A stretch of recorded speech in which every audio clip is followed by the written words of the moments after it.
Welcome to the Sound Creator Podcast, where I explore the fascinating world of sound design and sound effects. I'm your host, Cedric Black, and in each episode, I dive deep into the art of creating unique audio experiences. Join me as I share my personal journey in sound design, from crafting realistic sound effects to building captivating soundscapes. On this show, I will dive into this unique art of sound that brings movies, games, and media to life. Welcome to the show.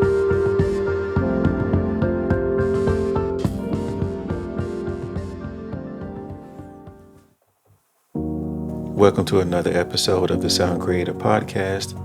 Thank you guys for showing up again to check me out this week. And this week, I wanted to share something that I was in a recent conversation with someone the other day, so I decided to bring it to the show to talk about it.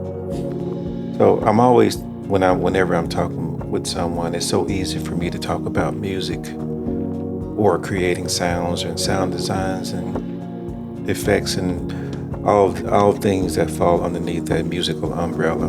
I can just talk about that all day long. So they asked me when I was describing sound design to them and just talking about that specific work in detail. So he asked me, is there something about it that I just didn't like because I speak so highly about it? And so, yeah, there are some things that I don't like about it. Like most people, with their jobs, even if it's a career that you chose, even doctors are probably going to say that, yeah, there are some things about my job that I don't like. So, yeah, I compose music and I create sounds. So, yeah, there's definitely some things, not many, but for the most part, I would say 90% of the things that's involved in music and sound, I love it because it's creative. It allows me to be creative. So the creative part, I love it. And I know if you're a musician or an artist, you're going to agree with me that the creative part is the most rewarding part. And the part that's non-creative is the less rewarding part. Hope that makes sense. But what I wanted to talk about is, well, a couple of things, but one thing that I don't really care for that much, it's not really my favorite thing, and it's involved with sounds and music, and that's something called metadata. If you know what metadata is, I know that 100% of you will agree with me that it's not your favorite thing to do. And if you don't know what it is, metadata is a set of data that it describes the sound. It gives information about the sounds. In a more detailed explanation, it's the summary and the description about the data. Or in my case, it's a summary and description about the sounds, my sounds.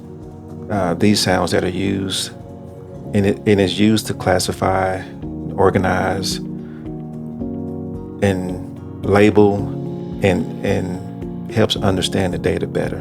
And it makes searching and sorting for these sounds much easier. But it's just so tedious because of what's involved.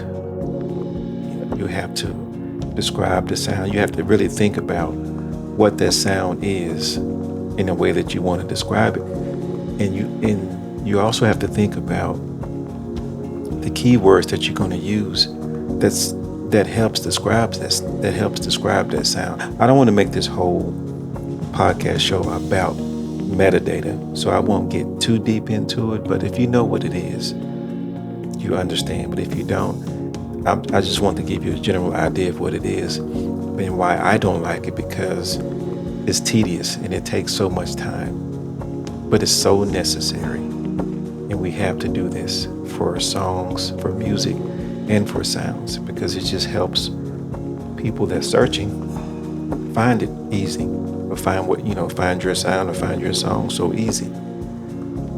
But that's just one of the things that I really don't care for. And if I could do away with it, or if it could be done in such a way that it wasn't so necessary, but it's just a necessary evil. It's just the nature of the industry, of this field. It is so important.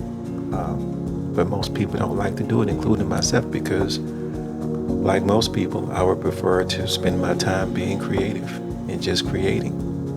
So sometimes that part of things fall by the wayside, and it begins to pile up on me because I procrastinate about it. I don't really care to do it. The intent is there, but I just know that it just takes so long. And when I'm working on it, I usually set aside one day. If I've recorded a lot of sounds, I usually set aside one day or a good amount of time to work on metadata. But my mind is always thinking I could be recording some other sounds, or writing some new music, or working on other things that are creative. So that's one part of that's really difficult. Now, another part of what I do that makes it so difficult is just the unlimited creative solutions or options that we have. We can just do so much. It's sometimes if we write a song or whatever we create, there's so many variations that we could create on top of what we've already created. There's so many avenues that we can take. So let's just stick to sound design. If I just say, for instance, I just record footsteps, just walking footsteps. There's just so much that I can do. If you think that that's something simple, yeah, footsteps are simple, and it's just one simple sound. But in reality, it's not, because there's so many different parts or so many different pieces that make up that footstep or footsteps. So each piece, so think about it, each piece is its own separate sound, its own separate entity, and it creates that whole piece, which is the footstep. That's the end result, is the footstep. So everything in between that footstep and everything after that footstep makes up the footstep. And it's just the creative options that we have is just so unlimited. I love that part, but it can easily it's easy to get lost in that, because you can do so much with one sound. I've done so many. All of us, if you're a sound designer or composer, we've all done a lot of things with one sound, and we can do so much with it. So that part is really, well, I don't want to say that it's a problem for me, because it's wonderful, it's great, because that's part of what we do. But it's easy to get lost in that. It's easy to get lost in creating, in being creative, when you have just one source. So think about having more than one source of sounds. Think about something like this. So cover your ears, this may be a little loud. Just think about this. That's just crumbling paper. I can do so much with that sound, because remember what I just said briefly. Each individual sound creates the whole part. So what I did before, in between, and after creates that sound. So each individual, I guess you can call it a crumple of the paper, each individual crumple is a sound itself. So we can just do so much. Those things I love, but at the same time, you can see where it could be a struggle for me, easy, but it's a good struggle. That's it for this week. Thanks for tuning in, And I'll see you on the next episode. Thanks for listening. If you found value in what you've heard, I kindly ask you to spread the word about the Sound Creator Podcast. Share it with your friends, colleagues, and anyone who shares your fascination for the power of sound. Don't forget to subscribe to the podcast on your preferred platform so you never miss an episode. You can also stay connected with me through my main website at cedricblack.com or at cedblack on Instagram. Thank you once again for being part of this incredible journey. I look forward to bringing you more captivating episodes in the future. Until next time, keep exploring, keep creating, and let the light be your guide.